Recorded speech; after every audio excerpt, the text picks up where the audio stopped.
He's a mint coat rocking, private jet hopping, longest continually operating retailer in the game, Mr. Jason Beck himself. Oh, yeah. Good morning, Rico. Hope everyone is having an amazing day today. Happy Tuesday. We made it through Monday. And I have some good news in this story. I have some second story that's a little bit of bad news, but we're going to start off with some good news story to get your day off on the right foot. Because a legislative panel approves funds to hold an adult use marijuana vote.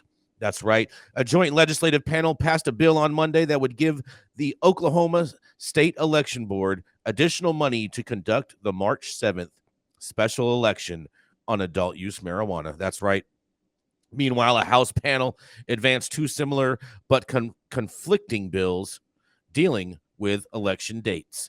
Voters will go to the polls next week to vote on State Question 820, that's 820, which asks them whether they want to legalize adult use marijuana in the state, and supporters gathered enough signatures to get the question on the ballot.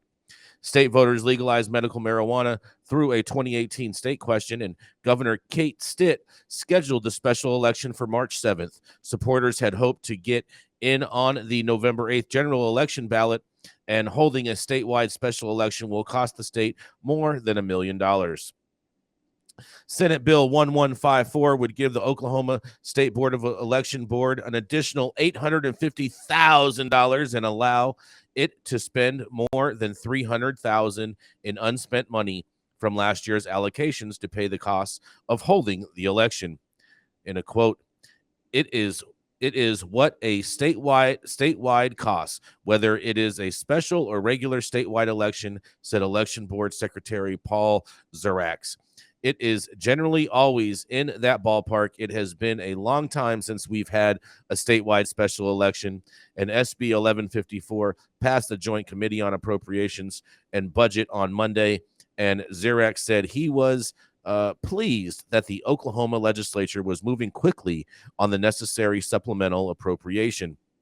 Supporters say SQ 820 would safely legalize, regulate, and tax adult use marijuana for adults aged 21 and older, and supporters say its passage would provide revenue to schools, healthcare, and organizations and local governments. The question also would allow for expungement at low-level marijuana criminal records. The Oklahoma Republican Party Central Committee is asking voters to oppose State Question 820. In a Monday letter to the state committee members, the Oklahoma GOP leader said, first, SQ 820 would bind the hands of schools, communities, and property owners by restricting fines for smoking marijuana in public, and further mandates that landlords must allow tenants to use marijuana, which remains illegal under federal law, on the landlord's property. The letter also notes that the measure would not allow evidence of marijuana use or current restriction of marijuana use in child custody cases. In unrelated action, the House Elections Committee advanced two bills dealing with election dates, but only after the intervention of Speaker Pro Tem Kyle Herbert, Republican from Bristow. HB 2685 by Representative Neil Hayes, Republican from Chicotah, which limits the dates on which municipalities and other political subdivisions could hold regular elections in odd number years to the second Tuesday in August and the first Tuesday after the first Monday in November. It would eliminate December elections and reserve other dates for special elections called by the governor. HB 1823 by Representative Cherie Conley, Republican from Newcastle, would move municipal, school board, and certain other general elections to June and November of odd-numbered years, and both bills would seem to conflict with most city charters, including Tulsa's, and change all or most municipal elections.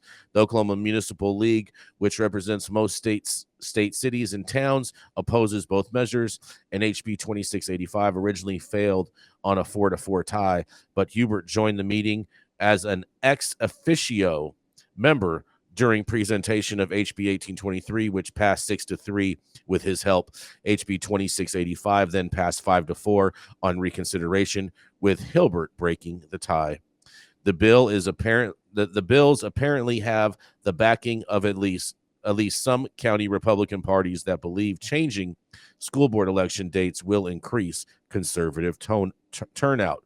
And both bills are now eligible to be heard by the full House. Well, it looks like there's going to be a big election coming up in just a few days, in just about a week from now.